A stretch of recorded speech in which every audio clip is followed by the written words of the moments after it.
अस्सलाम वालेकुम नाज़रीन, मुल्क में एक साथ इलेक्शन का केस फैसला कुन मरहले में दाखिल हो गया है और सुप्रीम कोर्ट ने यह इंतहाई केस कल जुम्मे को 11:30 बजे समाअत के लिए मुकर्रर कर दिया। चीफ जस्टिस उमरता बंदयाल की सरबराही में जस्टिस एजाजुल हसन और जस्टिस मुनीब अख्तर पर मुश्तमिल 3 रुकनी बेंच केस की समाअत करेगा। सुप्रीम कोर्ट ने आज 27 अप्रैल की समाअत का हुक्मनामा भी जारी कर दिया, जिसमें कहा गया है कि अदालत ने सियासी जमातों को मुज़ाकरात की हिदायत नहीं की, यह उनकी अपनी कोशिश है। इससे पहले सुप्रीम कोर्ट ने सियासी जमातों को मुज़ाकरात का ऑप्शन देते हुए रिमार्क्स दिए थे कि मिल बैठकर फैसला कर लें, वरना आइन भी मौजूद है और 14 मई को इलेक्शन का फैसला भी।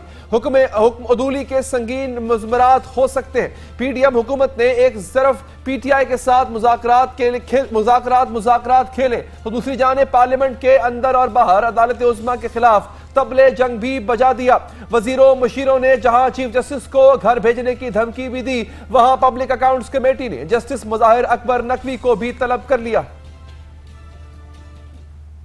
एक साथ इलेक्शन पर सियासी मुकालमा भी जो है वो नशिस्तन गुफ्तन और बर्खास्तन से आगे ना बढ़ सका और पीटीआई ने एक रोज पहले सुप्रीम कोर्ट में जमा कराई गई रिपोर्ट ने बताया कि हमने हुकूमत से मुज़ाकरात किए, एक रोज इलेक्शन कराने पर इत्तफाक हुआ लेकिन तारीख पर मुत्तफिक न हो सके। अब सुप्रीम कोर्ट इलेक्शन ले और 14 मई को पंजाब असेंबली के इलेक्शन करवाए।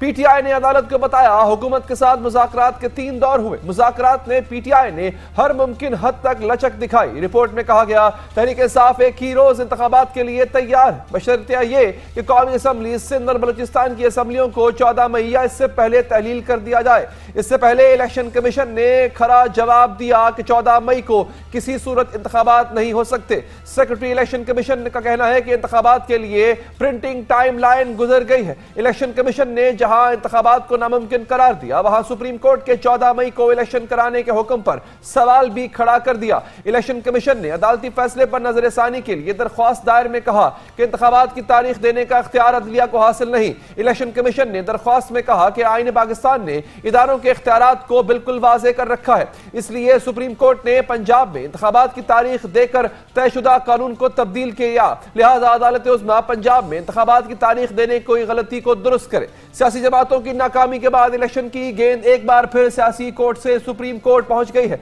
वजीरों मुशीरों की ललकार अपनी जगह, मगर आईनी माहिरीन इस केस में वाज़े तौहीन अदालत देख रहे हैं। इम्प्लीकेशन बहुत वाज़े हैं।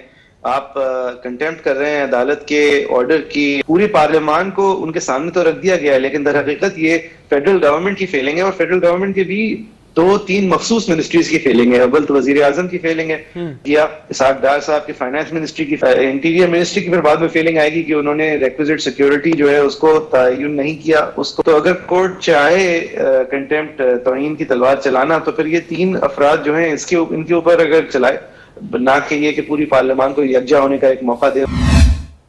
बात करेंगे इसी हवाले से। हमें ज्वाइन किया है सीनियर कॉलम निगार भी है और एक जमात से भी वाबस्ता है सेनेटर इरफान सिद्दीकी साहब ने। सर आपका बहुत बहुत शुक्रिया कि आपने प्रोग्राम के लिए वक्त निकाला। सिद्दीकी साहब, इलेक्शन की तारीख के हवाले से जो मामला है वो मुज़ाकरात के लिए भेजा गया था। मुज़ाकरात आज सुप्रीम कोर्ट ने भी कहा, आपको पाबंद नहीं किया था, मशवरा दिया था, तजवीज़ दी थी कि मुज़ाकरात करें।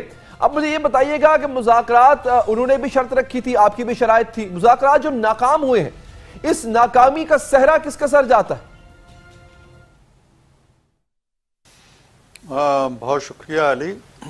मामला ये है कि मुज़ाकरात की नाकामी का सेहरा किसी के भी सर जाए, हमें मेरा ख्याल है बिल्कुल बेइलाग हो के तज्जिया करना चाहिए और देखना चाहिए कि ये सारा जो मंजरनामा इस वक्त हम देख रहे हैं इसके असबाब क्या हैं, इसके महरकात क्या हैं, हम क्यों यहाँ तक पहुँच गए हैं। मामला ये है कि तहरीक इंसाफ ने जो उसका ट्रैक रिकॉर्ड है, हम अगर पिछले 10-15 साल से भी देखें असम्बलियों का, जब भी वो असम्बलियों में आए हैं उन्होंने असम्बलियों से मुस्ताफ़ी होकर सड़कों को, चौराहों को, चौकों को, धरनों को, जलसों को, जुलूसों को, लॉन्ग मार्चों को तरजीह दी है और कभी भी उन्होंने टिक के पार्लियामेंट के अंदर बैठ के अपना रोल अदा करने की कोशिश नहीं की है। यही अलमिया इस्तीफ़ा भी हुआ है। जब तक वो इक़्तिदार में रहे, जब एक आइनी तरीक़ाकार के तहत उनका इक़्तिदार चला गया, नो कॉन्फिडेंस हो गया, कायदे ऐवान बदल गया, तो वो हाउस से निकल गए इस तवक्को से कि इलेक्शन हो जाएंगे, नहीं हुए।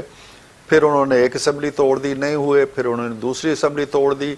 अब वो इस मकाम पे खड़े हैं कि हमसे ये तकाजा कर रहे हैं कि तुम कौमी असम्बली भी तोड़ो, तुम सिंध असम्बली भी तोड़ो, तुम बलूचिस्तान असम्बली भी तोड़ो, ताकि मैं जो चाहता हूँ अर्ली इलेक्शन वो हो जाएं। अब जो मुल्क के अमूमी हालात हैं आप देखिए, दहशत गर्दी की वारदातें देखिए, आज भी हमारे कई जांबाज जो हैं वो शहीद हुए हैं, असातिज़ा पे हमला हुआ है, उनकी जानें गई हैं। ये कितने अफसोसनाक वाक़यात हैं अमन व अमान के हवाले से। इकानमी के हवाले से देखें, IMF आए रोज नई शर्तें हमें लगा रहा है, आज फिर कहता है सर कि इसमें ये देख रहे हैं कि कहा गया है बाकायदा, ये बड़ी खतरनाक बात है जो मैं अगली करने जा रहा हूं सर, ये कहा जा रहा है कि इसके नतायज होंगे। ख्वाजा आसिफ ने कहा इसके नतायज होंगे, स्पीकर कौमी असम्बली ने भी कहा इसके नतायज होंगे, और यहां तक खबर आई है कि एग्जीक्यूटिव ऑर्डर के तहत, राना सनाउल्लाह का अपना बयान है कि एग्जीक्यूटिव ऑर्डर के तहत चीफ जस्टिस को घर भी भेजा जा सकता है। सर क्या इतनी खुली जंग करने जा रही है पार्लियामेंट? अगर तो क्या शहबाज शरीफ साहब पे कोई तलवार आती है नाअहली की, तो क्या ये ऑप्शन इस्तेमाल करेगी पार्लियामेंट?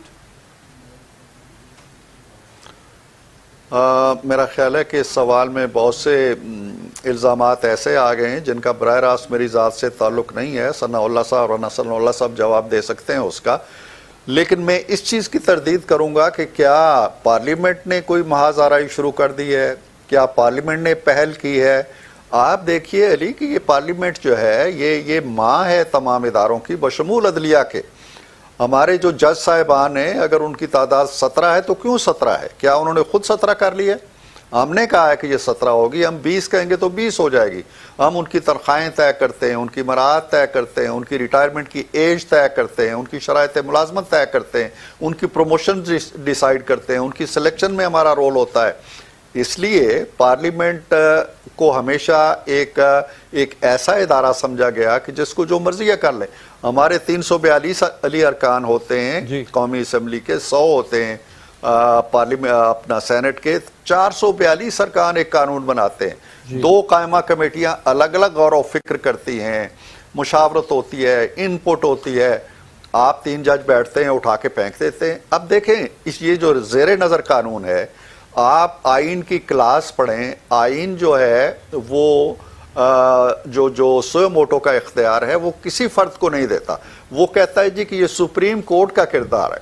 6 जज बैठे हैं जिसमें बंदयाल साहब खुद भी बैठे हुए थे। उन्होंने कहा जी कि ये जो सुप्रीम कोर्ट का इख्तियार है ये एक जज यानी चीफ जस्टिस इस्तेमाल किया करेगा। अब हमने कहा है कि जी ये स्पिरिट के खिलाफ है, हम एक जज नहीं 3 जज मिल बैठ के फैसला करें कि क्या करना है। इसको उठा के फेंक दिया। ये क्लैश ऑफ इंटरेस्ट नहीं है। जब आपका अपना मफाद है, आप खुद उस केस में बैठते हैं, खुद फैसला सादर कर देते हैं। एक कानून अभी पार्लियामेंट के पेट में है, जन्म भी नहीं लिया इसने, आपके पेट के अंदर उसका अस्काते कानून कर देते हैं। तो ये कौन सा, ये अगर इस तरह की चीजें आप करेंगे, इस तरह की वारदात करेंगे, मैं ये कहूंगा, तो क्या चुप करके फिर बरसों से जैसे होता आ रहा है कि जी किसी को फांसी चढ़ा दिया तो चढ़ गया वो, किसी को 1.5 मिनट की सजा दे के निकाल दिया तो निकल गया वो, किसी को कहा बेटे की तनख्वाह नहीं लेते हो, उसे घर भेज दिया तो वो चला गया। अब वक्त बदल गया है। अब अदलिया को भी जिस तरह फौज ने ये फैसला किया है कि उसे सियासत से अलग होकर अपना एक किरदार अदा करना है, इसी तरह अदलिया को भी अब गैर सियासी होना पड़ेगा। ये सारा फसाद पैदा हुआ है 63(1) की तशरीह से। ये आपका एक मौकफ है जो कि आपने पेश किया डेफिनेटली, लेकिन अगेन एक फैसला हुआ है जो अदलिया दे चुकी है, और अगर वो आप उस पर अमल नहीं करते उसके रेपरिकशंस होंगे। मैं अर्ज ये कर रहा था कि अगर इसका नतीजा आता है, इसका फैसला आता है, आपके खिलाफ आता है, जिसके इम्कान इसी बात का है, तो जैसे कि कहा गया था पार्लियामेंट के फ्लोर पे कि जी हम भी एक सियासी जंग लड़ेंगे, एक आईनी जंग लड़ेंगे, तो सर पार्लियामेंट की तरफ से या नून लीग की तरफ से या पीडीएम की तरफ से क्या रिएक्शन आएगा इस बात का? मैं असल में वो पूछ रहा हूं आपसे। मैं आपको बता रहा हूं कि रिएक्शन की बात नहीं है। आप पहले ये बात देखिए कि एक बेंच आप बनाते हैं 9 रुकनी, 2 अलग हो जाते हैं, 7 रह जाते हैं, 7 में से 4 एक डिसीजन देते हैं, 3 एक डिसीजन देते हैं। आप 3 के डिसीजन को 4 के ऊपर हावी कहते हैं, तो इसके रेपरकशन नहीं होंगे। हम जो कुछ कहते हैं उसके नतायज होंगे, लेकिन जो कुछ आप कर रहे हैं क्या उसके नतायज नहीं होंगे? अगर मैं मुतसरा पार्टी हूं तो वो होंगे क्या नतायज? वो हो रहे हैं ना, वो यही हो रहे हैं। देख मैं बता रहा हूं ना, वो हो रहे हैं, इसलिए हो रहे हैं कि अगर उन्होंने 14 मई का एक दिन तय कर दिया है और ये वो इस्तेकाक है जो कि खालिसतन एक और आईनी इदारे का है जिसका नाम है इलेक्शन कमीशन। आप इलेक्शन कमीशन भी बन गए, आप पार्लियामेंट भी बन गए, आप कानून साज भी बन गए, कानून रद्द करने वाले भी बन गए, अपने काज में जज भी बन गए। तो ऐसे नहीं चला करता ना। एक इदारा है, उसका फर्ज है, उसके फराइज में शामिल है कि वो इलेक्शन की डेट अनाउंस करेगा, नॉमिनेशन कब होने हैं, रिजेक्शंस कब होनी है, इलेक्शन कब होने हैं। आपने उस इदारे का दफ्तर बंद किया, ताला लगाया, सारे इख्तियारात अपनी झोली में ले लिए। आज तक मुझे बताइए 75 साल हिस्ट्री के अंदर कभी अदालत ने ये हरकत की है? जब आप ये हरकतें करेंगे तो उसके रेपरकशंस क्या होंगे? अब मैं क्या बता सकता हूं, यही होंगे कि आपके फैसले नहीं माने जाएंगे। अच्छा ठीक है सिद्दीकी साहब, मुझे सर एक वक्फा यहां पर लेना है, लेकिन वक्फे के बाद एक बड़ा इंकशाफात से भरपूर इंटरव्यू आपका करना है। बहुत से ऐसे अहम राज हैं जो कि आप जानते हैं और कोशिश करेंगे आपसे पूछें कि उन राजों से आज वक्त आ चुका है कि पर्दा उठाया जाए। एक वक्फे के बाद हाजिर होते हैं। ब्रेक के बाद हाजिर है इरफान सिद्दीकी साहब। अगेन सर आपका बहुत बहुत शुक्रिया। इरफान सिद्दीकी साहब, सवालात आपसे जो है वो बड़े मुख्तलिफ नौयत के सवालात होने हैं और चूंकि आपने एक दौर गुजारा है 2013 से 2018 तक, ताकतवर हलकों के बीच में भी आप रहे हैं, ताकत के अवानों में जो जोरावर शख्सियात थी, 2 जोरावर शख्सियात, उनके दरमियान जो मुठभेड़ हो रही थी आप उसके भी ऐनी शाहिद रहे हैं। तो सर कुछ सवालात उसी हवाले से कि वजीर आजम और GHQ के दरमियान उस दौर में क्या होता रहा। सर क्या यह बात दुरुस्त है कि जनरल बाजवा को आर्मी चीफ लगवाने में आपका बड़ा अहम किरदार था, आपने सिफारिश की थी, आप बहुत सरगर्म थे? बहुत शुक्रिया अली। मामला ये है कि मुज़ाकरात की नाकामी का सेहरा किसी के भी सर जाए, हमें जी हाँ बिल्कुल दुरुस्त है। और सर क्या यह भी दुरुस्त है कि आप एक कॉलम में लिख भी चुके हैं कि जनरल बाजवा को आर्मी चीफ बनने से रोकने की कोशिश भी की गई थी और ये कोशिश जो है वो एक और ताकतवर शख्सियत ने की थी। सर वो शख्सियत कौन थी सर? एक और ताकतवर शख्सियत तो ना कहिए, कुछ इदारे थे जो नहीं चाहते थे, वो तसलसल चाहते थे। वो इदारे जो फौजी के ज़ेरे तमाम इदारे हैं, जो तसलसल चाहते थे राहील शरीफ की जो एक लेगेसी आ रही थी उसके मुताबिक, और उन्हें यह खदशा था कि अगर बाजवा साहब आ जाएंगे तो ये शायद अपना कोई एजेंडा लेके आएंगे और वो जो एक प्रोजेक्ट इमरान खान चला आ रहा है उसमें रुकावट बनेंगे। लिहाजा उन्होंने इसका रास्ता रोकने की, बाजवा साहब का रास्ता रोकने की कोशिश की गई। उनके मसलक के हवाले से मसाइल छेड़े गए जो गलत थे। अच्छा। उनका रास्ता रोकने के लिए उनके बच्चों के हवाले से भी बातें चली। तो ये बाजवा साहब को भी इल्म है, उन्होंने नाम लेके इंकिशाफ नहीं किया, मैं भी नाम लेके इंकिशाफ नहीं करना चाहता, लेकिन उन्हीं के इदारे के अंदर ऐसी शख्सियात मौजूद थी जो उनका रास्ता रोकने के लिए बड़ी काविश करती रहीं, लेकिन वो रास्ता ना रुका। फैसला मियाँ साहब ने जो करना था वजीर आजम ने वो कर लिया, लेकिन जब वो बन भी गए तो अव्वली अरसा जो था वो उन्हें मुश्किलात दरपेश आती रहीं, यहाँ तक कि फिर बाजवा साहब और वो एक ही कश्ती पे प्रोजेक्ट इमरान खान पे सवार हो गए और फिर उनका रास्ता हमवार हो गया और हमारा रास्ता मुश्किल हो गया। तो इरफान सिद्दीकी साहब, आपके मतमा नजर क्या था? मतलब आपने चूंकि डेफिनेटली किरदार अदा किया, सिफारिश की यूं कह लें, तो जो कि हो सकता है अब आप रिग्रेट करते हो कि it was a wrong choice, but उस वक्त आपके मतमा नजर क्या मेरिट देखा आपने जनरल बाजवा में? देखिए, जनरल बाजवा साहब का एक रिश्ता मेरे साथ ये था कि जब मैं पढ़ाता था रावलपिंडी के एक इदारे में तो वो उस इदारे थे, तो हमारा एक उस्ताद शागिर्द का रिश्ता था जो बरसों बाद उन्होंने खुद ही इंकिशाफ किया। जब कोर कमांडर थे तो हमारी एक जगह इत्तफाकी मुलाकात हो गई, तो उन्होंने बहुत से असातिज़ा का जिक्र किया, मेरा जिक्र किया कि मैं आपसे पढ़ा करता था। और इसके अलावा मेरी जो उनसे मुलाकातें होती रही, मैं फ्रेंकली आपको बताता हूँ, उन मुलाकातों में जो हमारी गुफ्तगू होती थी, मामलात होते थे, बातचीत होती थी, सियासत पे भी बात होती थी, बैनुल-अक़वामी हालात पे बात होती थी, तो उनकी सोच को मैंने जमहूरियत के और आइन के बड़ा करीब पाया। और ये वो बातें थी जो बहुत से दूसरे ज़राए से भी वज़ीर आज़म तक पहुँचती रहीं और जो भी उनके करीब रहे हैं बाजवा साहब के, बल्कि मैं ये कहूँगा कि बाजवा साहब ने अपने ऐहदे इक़्तिदार के अंदर भी, ऐहदे सिपहसालारी के अंदर भी वो नज़रियात जो थे किसी हद तक उनकी पासदारी करने की कोशिश की। मसलन वो पाक भारत ताल्लुकात के हवाले से उनकी सोच नरम थी, वो मार्शल लॉ वगैरह के बिल्कुल कतई खिलाफ थे, वो नॉन स्टेट एक्टर्स जो हैं इनके बड़े खिलाफ थे और बड़े कामयाब अच्छे ऑपरेशन भी उन्होंने किए। तो ये वो क्वालिटीज़ थी जिनकी वजह से मैंने, और मैं ये नहीं कहता हूँ कि मैं वाहिद आदमी था, और भी लोग होंगे जिन्होंने बड़ी डट के उनकी सिफारिश की। मैं शायद सफ़े अव्वल में था और आखिरी दिन जिस दिन ये फैसला होना था उस दिन भी मुझे वज़ीर आज़म ने ऐवान वज़ीर आज़म में बुलाया और फैसला करने से 5 मिनट पहले मुझे आगाह किया कि ये फैसला किया गया है। तो लेकिन ठीक है, शायद कोई और भी फैसला होता तो नतायज यही होते। बहुत से जो हैं वो पहले से चले आ रहे थे और उसी तसलसल में चलते चले गए। अच्छा, ये बहुत अहम बात की है सर आपने। सर, क्या नवाज शरीफ जब वज़ीर आज़म थे तो उस वक्त कौन कौन अपनी मुद्दत मुलाजमत में तोसी चाहता था, और क्या यही वजह तनाज़ा बनी नवाज शरीफ से कि मुद्दत मुलाजमत में तोसी मांगी गई थी, नहीं दी मियाँ साहब ने?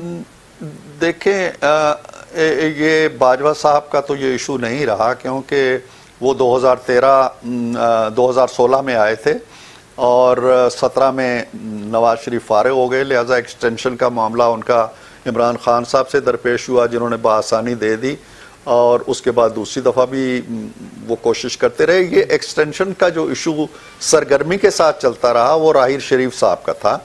वो बड़ी शदीद ख्वाहिश रखते थे एक्सटेंशन की, जो वज़ीर आज़म ने ख़ुद भी मुझे कई बार बताई, और वो उनकी ख्वाहिश जो है वो GHQ के और वज़ीर आज़म के दरमियान जो बाहमी ताल्लुकात थे उनमें एक बड़ा रखना बनी रही। उन्होंने खुद आके न सिर्फ ये कि बहुत से जो जानने वाले थे नवाज शरीफ साहब के उनके ज़रिए से, बल्कि बराह रास्त भी उन्होंने वज़ीर आज़म से ये ख्वाहिश का इजहार किया और बल्कि तजावीज़ भी दी। ये तजवीज़ भी दी जी कि अगर आपको कोई हिचकिचाहट है तो आप तीनों मुसल्लह अफवाज के जो चीफ्स हैं उन तीनों को तौसीह दे दे ताकि मैं सिंगल आउट ना हूँ। ये भी उन्होंने रास्ता सुझाया कि आप मुझे फील्ड मार्शल बना दें, तो फील्ड मार्शल पे जब मैं एलिवेट हूँगा तो 3 साल मिल जाएंगे। लेकिन मियाँ साहब इस पे बहुत करीबी जो उनके दोस्त थे या मुशीर थे, मौसर जो हल्का था वो राहिल शरीफ की तौसीह के हक में था, लेकिन मियाँ साहब वाहिद आदमी थे जिन्होंने कहा कि जी नहीं, ये मेरी किताब में तो सर क्या रुकावटें भी डाली गई और वहां से के मना करने के बाद ऐसी रुकावटें भी थी जो बाकायदा तौर पे? देखें, बड़ी बहुत रुकावटें डली, बड़े मसाइल पैदा हुए, यहाँ तक भी पैगामात आए। अब आपने बात छेड़ दी है तो मैं आपको बता दूं कि जी अगर आप तौसीह दे देते हैं तो फिर पानामा भूल जाएं, पानामा को हम संभाल लेंगे। और मियाँ साहब ने कहा जी कि ये तो पानामा में सज़ा पाने से भी ज़्यादा ज़िल्लत है कि मैं इस तरह की शराइत मान के तो अपनी नौकरी जारी रखूं। तो बड़े मसाइल पैदा होते रहे उनके लिए। पानामा हुआ, फिर ये जो डॉन लीक्स का इशू था इसको एक इशू बना लिया गया। मसला यही था कि उन पर दबाव डाला जाए, इतना दबाव डाला जाए कि उनके हिसाब जवाब दे जाएं और वो निजात के लिए एक्सटेंशन का रास्ता चुन लें। लेकिन मियाँ साहब के हिसाब इस मामले में बड़े सख्त थे, उन्होंने सारी चीज़ें बर्दाश्त की, खुद निकल गए, नायल हो गए, जेलों में चले गए, लेकिन वो अपनी बात पे कायम रहे। अच्छा सर, क्या जनरल रिजवान ने जनरल राहिल शरीफ के जो 3 साल के लिए तौसीह देने का मुतालबा किया था? ये बात खबर भी आई थी कि उनका भी इसमें कोई मफाद था। मेरे इल्म में नहीं है, ना मुझसे कभी वज़ीर आज़म ने यह जिक्र किया। वज़ीर आज़म के हवाले से जो बातें मुझ तक पहुँची हैं मैंने बता दी हैं कि ख़ुद राहिल शरीफ साहब ने उनसे ये ज़ाती तौर पे भी ख्वाहिश का इजहार किया और करीब के दोस्तों ने भी किया। बल्कि मियाँ साहब ने एक बार बड़े तासुफ से अफसोस के साथ कहा था कि काश वो ख़ुद कम अज़ कम मेरे सामने इस ख्वाहिश का इजहार न करते, क्योंकि उन्हें इनकार करके भी मेरा एक मरवत का रिश्ता होता है। लेकिन मुझे दुख हुआ कि उन्होंने खुद क्यों मुझसे ये बात कही है, वो खुद ना कहते तो अच्छा होता। अच्छा सर, क्या मतलब ये एक बड़ी अजीबोगरीब बात है। एक मीटिंग हो रही है सर वज़ीर आज़म हाउस में, आर्मी चीफ है, ISI चीफ है, वज़ीर आज़म है, वज़ीर दाखिला है, वज़ीर आला पंजाब भी है सर, और फिर जो गुफ्तगू होती है इस मीटिंग में उसको लीक कर दिया जाता है।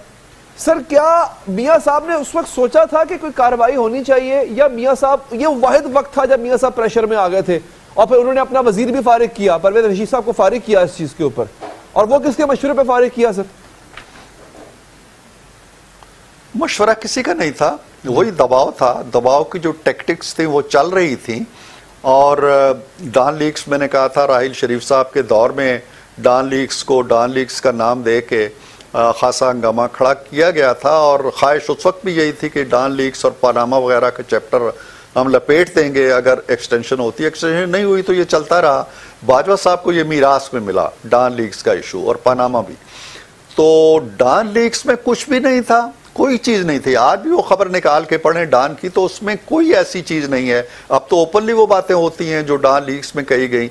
अब डॉन लीक्स के शुरका में से क्यों हम जिम्मेदारी डालें? में मेरा परवेज रशीद साहब मेरे बहुत अच्छे दोस्त हैं और मुझे सारी तफसीलात उन्होंने बताई हुई हैं। उनका इस खबर से रत्ती बराबर भी ताल्लुक नहीं है। उन पे इल्जाम भी नहीं है कि उन्होंने खबर छपवाई। उनको सजा इस बात की नहीं दी गई। अगर आप वो पढ़ें रिपोर्ट तो ये है जी कि वजीरे इत्तलात होते हुए उन्होंने ये खबर रुकवाने की कोशिश क्यों नहीं की? इल्जाम उन पे ये है।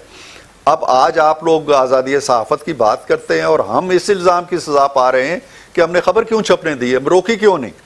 इसी तरह फातमी साहब का मसला बना, राव तहसीन साहब का मसला बना, एक एक करके मियाँ साहब सरेंडर करते गए, पीछे हटते गए, सिर्फ इसलिए कि चलें अब एक नया चीफ आ गया है तो हमारे ताल्लुकात कार ठीक रहे हैं। लेकिन जब रिजेक्टेड का ट्वीट आया तो वो बहुत गुस्से में थे, जो मैंने अभी अपने कॉलम में लिखा भी है।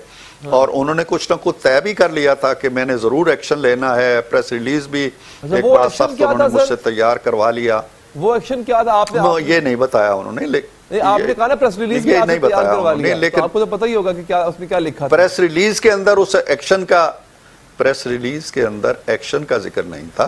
प्रेस रिलीज ये था कि वजीर आजम ने सारे मामले पे गौर किया है, अपने जो मुशीर हैं उनसे मशवरा किया है और वजीर आजम महसूस करता है कि ये रिजेक्टेड का ट्वीट जो है ये इदारे की और आइन की तौहीन है और जिन लोगों ने ये जारी किया है उन्होंने अपने हल्फ की खिलाफ वर्जी की है। वजीर आजम ने इस मामले में मजीद अकदाम का फैसला किया है। ये था वो प्रेस रिलीज जिसका मैंने जिक्र कर दिया है। जारी क्यों नहीं किया गया सर? इसकी तफसील अब देखें ना, अगर आपने मेरा कालम काल का पढ़ा होता तो ये मुझे बयान ना करना पड़ता। मैं उसमें बड़ी तफसील से बयान कर चुका हूं। मैं आपसे इसलिए जारी इसलिए नहीं किया। आपको देख रही है जो नहीं पढ़ सके कॉलम आपका, वो आपकी जुबानी सुन रहे। मैं बताता हूं। मीटिंग हो गई, मीटिंग के बाद मुझे अपने ड्राइंग रूम में पकड़ के ले गए जहां प्रेस रिलीज तैयार करवाया। मैंने मजाहमत की, मैंने कहा जी ऐसा ना करें। डार साहब थे, परवेज रशीद साहब थे, उन दोनों का भी मशवरा यही था जी कि मामला बिगड़ जाएगा और ज्यादा खराबी हो जाएगी। लेकिन वजीर आजम गुस्से में थे तो कहने लगे नहीं आप तैयार करें और मुझे दिखाएं। दिखाने का भी उन्होंने इसलिए कहा कि कहीं मैं इसमें कुछ नरमी ना कर दूं या लफ्ज नर्म ना कर दूं। तो खैर मैं फवाद साहब के कमरे में आया, मैंने वो तैयार किया, उसको कंपोज करवाया। उसके बाद मैंने हुसैन को अंदर से बुलाया, वो इत्तफाक से उधर थे। तो मैंने कहा हुसैन ये मामला है, अगर ये हो गया सिलसिला तो फिर जो है पॉइंट ऑफ नो रिटर्न पे हम चले जाएंगे। हालात क्या होते हैं इस प्रेस रिलीज के फौरन बाद, क्या उथल पुथल हो जाता है हम नहीं जानते, तो इसको रोक लेते हैं 1-2 दिन। तो हमने एक प्लान तैयार किया। मैंने कहा कि हो सकता है मियाँ साहब कहें मेरे बेडरूम में ले आओ, फाइल में वहीं देख लेता हूँ। तो बेडरूम में नहीं देनी हमने, उन्हें किसी तरह ड्राइंग रूम में लेके आओ। ड्राइंग रूम में आ गए। मैंने कहा कि बेगम साहिबा को भी मेरी तरफ से रिक्वेस्ट करो कि वो आ जाए। तो जब वो आ गए उन्होंने कहा हाँ जी लाएं। उन्होंने हाथ में पकड़ा, फवाद साहब ने पढ़ा और कहने लगे हाँ ठीक है। मैंने फिर वहाँ एक दफ़ा कहा जी कि एक दफ़ा फिर मियाँ साहब सोच लें। तो फिर वो गुस्से में थे, नहीं सिद्दीकी साहब बहुत हो गया है, हमने बड़ा सब्र किया है, मैं ये ज़िल्लत बर्दाश्त नहीं कर सकता, ये नौकरी जो है मेरे लिए काबिल बर्दाश्त नहीं है। तो फिर वो हमारा जो एक प्लान तैयार था उसके तहत बेगम साहबा बोली कि देखें सिद्दीकी साहब आपको हमेशा अच्छा मशवरा देते हैं और मैं पहली दफ़ा देख रही हूँ कि आप उनकी बात नहीं मान रहे, तो एक दिन सब्र कर लें, आज नहीं है तो कल शाम को जारी कर दीजिएगा, एक दिन तो ठहर जाएं। तो फिर भी वो नहीं माने, गुस्से में उठ के चले गए अंदर। कहने लगे कि अच्छा जी ठीक है, आप लोग जो मर्जी है करें, मुझसे ये ज़िल्लतें बर्दाश्त नहीं होती। खैर उनका जाना हमने गनीमत समझा। मैं वापस आया, फवाद साहब के कमरे में बैठ के मैंने उसे क्रशर में डाला जो मशीन होती है, और फिर मैं घर आ गया। मैंने मैसेज कर दिया बाजवा साहब को जी कि आप हालात मेरे कंट्रोल में नहीं है, आप खुद ही इसमें पेशरफ्त करें। नेक्स्ट डे वो आ गए और रिजेक्टेड का ट्वीट उन्होंने वापस ले लिया। एक नया नोटिफिकेशन हमारी तरफ से जारी हो गया। लेकिन ये मत समझिए कि मामला ख़त्म हुआ, मामला वहाँ से शुरू हुआ। रिजेक्टेड का जो ट्वीट वापस लेना था उसको जो अनासर थे बाजवा साहब के आसपास, उन्होंने सरेंडर से ताबीर किया। अच्छा। और फिर एक महाज नया खड़ा हो गया नवाज शरीफ के खिलाफ कि जी इसने हमारी तौहीन की है। उससे भी बड़ी तौहीन जो पलटन मैदान में हुई थी। नतीजतन फिर वो चंद दिनों के बाद जाहिर है कि अदलिया भी मिल गई, साकिब निसार साहब भी उसमें शामिल हो गए, फैज साहब ने भी जजों से राब्ते शुरू एक और बात बताइएगा सिद्दीकी साहब, चाहते देखिए ना, आपने कई काम किए। एक तो ये परवेज रशीद बरतरफ हुए, और हैरानी की बात यह है कि अभी वो इस्तीफा दे रहे थे, उनकी खबर अभी इस्तीफा दिया नहीं था, लेकिन टीवी पे पहले खबर चल गई थी कि वो बरतरफ कर दिए गए हैं। एक ये, दूसरा ये तारिक फातमी साहब, राव तहसीन साहब, इन सबको फारिग कर दिया। तो नोटिफिकेशन रिजेक्टेड क्यों आया था? मतलब मजीद वो क्या चाहते थे जो आप नहीं कर पाए या आप नहीं कर सके? गलतफहमी। देखिए, मैं जिस दिन रिजेक्टेड का ट्वीट आया, मेरी आंख का ऑपरेशन हुआ था, उसके बावजूद मैंने मैसेज किया और मैं चला गया। मैं आर्मी चीफ से मिला, वो लाहौर में थे, लाहौर से आए और हमारी बड़ी लंबी मीटिंग हुई। मैंने कहा जी ये बड़ी ज्यादती हुई है आपकी तरफ से, और वो गुस्से में थे। उन्होंने कहा जी कि I have been stabbed in my back, मेरी पीठ में खंजर घोंपा गया है और ये वो। तो जब वो काफी तफसील बयान कर चुके तो मैंने कहा जी अब आप मुझे बताइए कि क्या खंजर घोंपा गया है। आपने कहा परवेज रशीद, वो चला गया। फिर उन्हें याद आया, हाँ जी इसमें परवेज रशीद का जिक्र ही नहीं है, ये जो नोटिफिकेशन आ जाया है। मैंने कहा इसलिए जिक्र नहीं है कि वो तो ऑलरेडी फारिग हो गया है ना, ये तो उन लोगों का जिक्र है जिन पे अब अक़दाम हुआ है। और नंबर 2 ये कि जो पैराग्राफ 18 था या क्या था, उसके बारे में कह दिया गया जी कि प्राइम मिनिस्टर ने उसकी अप्रूवल दे दी। उस 18 में परवेज रशीद भी शामिल है, सारे शामिल हैं। एनी हाउ जब घंटा 2 घंटा हमारी बहस चली, अच्छा, तो फिर उन्हें बावर हुआ कि हमारी ज्यादती है, और फिर उन्होंने प्राइम मिनिस्टर से बात करना चाहिए, लेकिन उस रात बात ना हुई। 2 दिन बाद वो तशरीफ लाए और अच्छा। फिर एक मामला तय हो गया, लेकिन उस मामले पे भी जब अमल ना हुआ तो फिर वजीर आजम गुस्से में आए, और वो जो कहानी मैंने बयान की है वो गालबन 8 मई को ये बात सही। सिद्दीकी साहब, इमरान खान का धरना वो भी अपने आप में एक पूरा एपिसोड था, मतलब यूं कह लें कि एक सीरीज थी, जो होते ना जैसे नेटफ्लिक्स पे सीरीज देखते हैं हम, इट वाज अ सीरीज जो कि खत्म होने का नाम ही नहीं ले रही थी। सर ये अगस्त 2014 की एक सुबह नवाज शरीफ, उनके मिलिट्री सेक्रेटरी ब्रिगेडियर अकमल है, ये वजीर आजम को आकर कहते हैं कि जनाब मुजाहिरीन नाका तोड़ के वजीर आजम हाउस में दाखिल हो गए हैं। इतनी रॉन्ग इन्फॉर्मेशन मिलिट्री सेक्रेटरी को दी किसने? एक, फिर कहते हैं आपका हेलीकॉप्टर तैयार है, आप रेडी हो जाए। सर ये इसके बाद नवाज शरीफ ने क्या जवाब दिया था इस मशवरे पे? ये भी मैं उस वक्त इत्तफाक से मौजूद था वजीर आजम के पास। अब्दुल कादर बलोच भी बैठे हुए थे, फेडरल मिनिस्टर थे। जब ब्रिगेडियर साहब ने आके कहा, उन्होंने गलत नहीं कहा था, वो वाकई बिफरे हुए मुजाहिरीन जो थे, क्योंकि मैं जिस रास्ते से दाखिल हुआ बड़ी इमाम की तरफ से, वो बड़ा अननोन सा रास्ता था, बाकी सारे रास्ते उन्होंने बंद कर दिए थे, उन पे कब्जा कर लिया था और गलत रिपोर्ट नहीं थी उनकी, और वो प्रीएम्प्ट कर रहे थे कि कहीं ये अंदर दाखिल हो जाएंगे तो फिर इनको रोकना मुश्किल हो जाएगा। तो उन्होंने आके कहा जी कि हेलीकॉप्टर तैयार है, तो मियाँ साहब ने कहा कि नहीं आप बैठे हैं। वो बड़े कूल रहे, उन्होंने कहा जी कोई नहीं होता, अगर इस तरह वजीर आजम बनने हैं तो मुझे उठा के फेंक देंगे, आके बैठ जाएं या वजीर आजम बन जाए। मैंने कहीं नहीं जाना, आप भी बैठें और चाय पिएं और आइंदा कोई हेलीकॉप्टर वगैरह। और फिर मुझे कहने लगे कि एक दिन मैं घर से निकला हूँ तो मैंने देखा है कि गाड़ियाँ खड़ी हैं, रिहायशी हिस्से से निकला हूँ तो मैंने कहा गाड़ियाँ क्यों खड़ी हैं? कि जी वो ये है कि जी मुजाहिरीन आ रहे हैं तो आपके लिए लाहौर जाना है। तो उन्होंने कहा कि नहीं, बल्कि उन्होंने वालदा को भी लाहौर से बुला लिया था जी कि आप भी यहाँ रहें, क्योंकि उन्हें वालदा के लिए लाहौर जाना पड़ता था। सही। तो वो नहीं जाते थे, उन्होंने सारा अरसा बड़ी हिम्मत और बहादुरी से वहाँ गुजारा और उन्होंने इनकार कर दिया था। सिद्दीकी साहब, who used to arrange this transport? देखें ये तो देखें ना, ये तो एमएस करते हैं, लेकिन वो बड़े नफीस आदमी थे ब्रिगेडियर साहब, और उनकी नीयत पे हमें कोई नहीं है, हालात ही ऐसे थे। मैं तो खुद देख रहा था चारों तरफ से कि क्या सूरत हाल पैदा हो गई। वो नेक नीयती से कहते थे कि मेरे ये फ़राइज़ में है कि प्राइम मिनिस्टर जो है उसकी सिक्योरिटी का मैं ख्याल रखूं, तो वो ऐसा करते थे। लेकिन मियाँ साहब ने कभी कोई जिसे कहते हैं उनके हिसाब कभी कमज़ोर नहीं पड़े। सर आप एक वेल इन्फॉर्म्ड शख्सियत हैं, मैं माजी की बजाय आपको तो हाल को भी आप जानते हैं कि अब मौजूदा आर्मी चीफ के तैनाती से पहले भी मार्शल लॉ की धमकी दी गई थी सर? देखिए इत्तफाक की बात है कि मैं उन दिनों लंदन में था जब नए चीफ की तकर्री का मामला ज़ेर बहस था जी, तो लंदन में मुझे ये फील हुआ मियाँ साहब से मिलते हुए कि वहाँ पे मरियम भी गालबन वहीं थी उन दिनों, कि जो मामला है नए चीफ का वो इतना एक्टिवली ज़ेर बहस नहीं आ रहा। बाजवा साहब की एक्सटेंशन के हवाले से बातें ज़्यादा हो रही हैं, और किसी ने इसी दौरान ये कहा जी कि वहाँ तो ये भी हो रहा है कि शायद अगर उन्हें एक्सटेंशन ना मिली तो मार्शल लॉ आ जाएगा। अब मुझे नहीं मालूम कि ये खबर किस हद तक ठीक थी, किस हद तक गलत थी, लेकिन मियाँ साहब बड़े फर्म थे। उन्होंने कहा जी कि एक्सटेंशन हो, एक्सटेंशन का कोई सवाल पैदा नहीं होता, मार्शल लॉ लगता है ठीक है लगे, कुछ और होता है हो जाए, लेकिन एक्सटेंशन नहीं होगी। अब बाजवा साहब की एक स्टेटमेंट मैंने सुनी है कि जी वो ये कह रहे हैं कि मैंने एक्सटेंशन का मुतालबा नहीं किया था।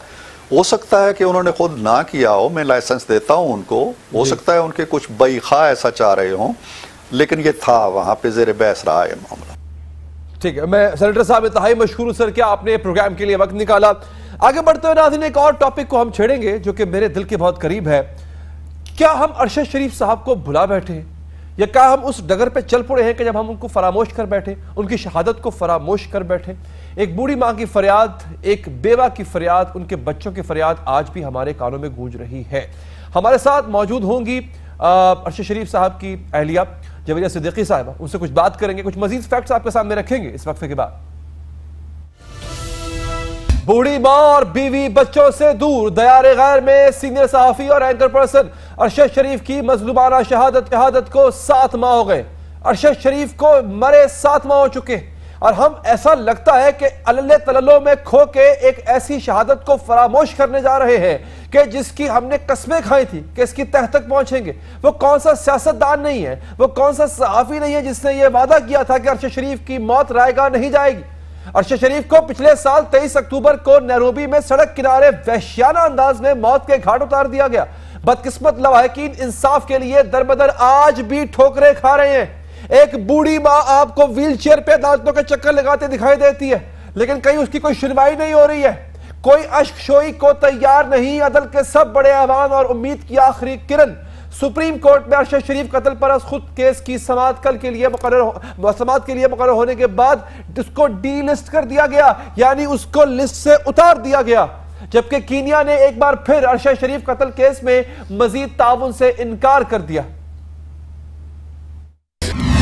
एक रोज पहले 3 मई को आलमी यौम सहाफत पर Pakistan federal union of journalist के जेर एहतमाम अरशद शरीफ शहीद की याद में नेशनल प्रेस क्लब इस्लामाबाद में सेमिनार हुआ, जिसमें मुल्क के नामवर सहाफियों ने जहां अरशद शरीफ को खिराज अकीदत पेश किया, वहां कत्ल में मुलव्विस मुलजिमों को कटहरे में लाने का मुतालबा भी किया गया। अरशद शरीफ अपनी जिंदगी में सरे आईना जो पस पर्दा की कहानियां कहते थे, एंकर पर्सन मोहम्मद मालिक ने इस खुफिया किरदार का पर्दाफाश कर दिया है।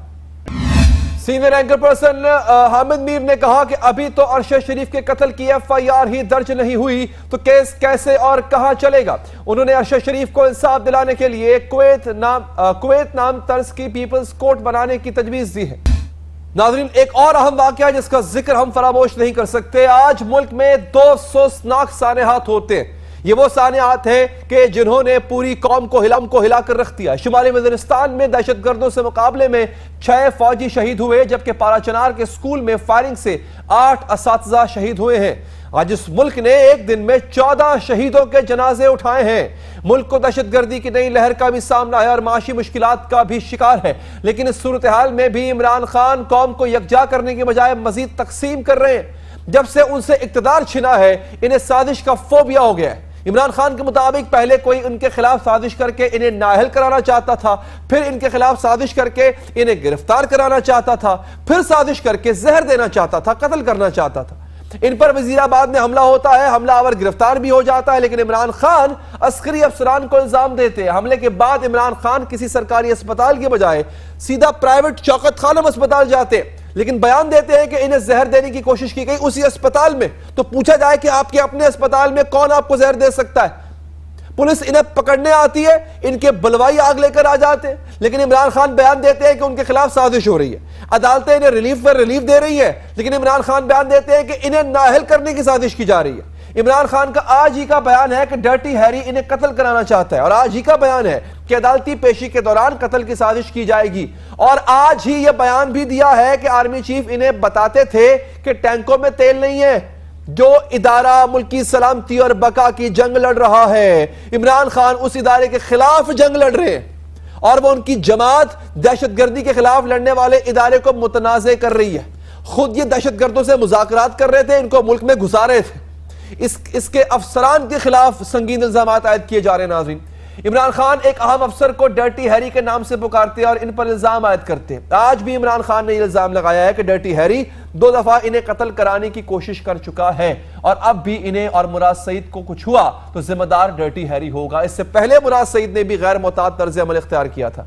सवात में धमाका होता है, महकमा इंसदाद दहशतगर्दी के दफ्तर में धमाका होता है, तहकीकात अभी हुई नहीं होती है, और मुराद सईद पहले कैमरे के सामने आ जाते हैं। धमाके को दहशतगर्दी के बजाय जो है दहशतगर्दी करार देते हैं। तहकीक होती है, पता चलता है हादसा था, शॉर्ट सर्किट हुआ। लेकिन मुराद सईद ने इस रिपोर्ट को अभाम फैलाने की साजिश करार दिया और किसी ग्रैंड गेम प्लान का हिस्सा करार दिया। अपने बयान में मुराद सईद ने पुलिस और अवाम की शहादतों का जिक्र किया, लेकिन उन्होंने फौज की बात नहीं की। 70,000 अपने जवान मरवा बैठी है फौज, उसका जिक्र नहीं किया। अमन की बात करने के बजाय इंतशार के बीच बोने की कोशिश की। इमरान खान और इनकी जमात से गुजारिश है जनाब कि वो इस तरह नफरत के बीज ना बोएं, ये बाद में आपको काटना पड़ेंगे। इससे पाकिस्तान को और पाकिस्तान की आवाम को नुकसान होगा। प्रोग्राम का वक्त यहां पर खत्म हो जाता है, मुझे दीजिए इजाजत, अल्लाह के बाद।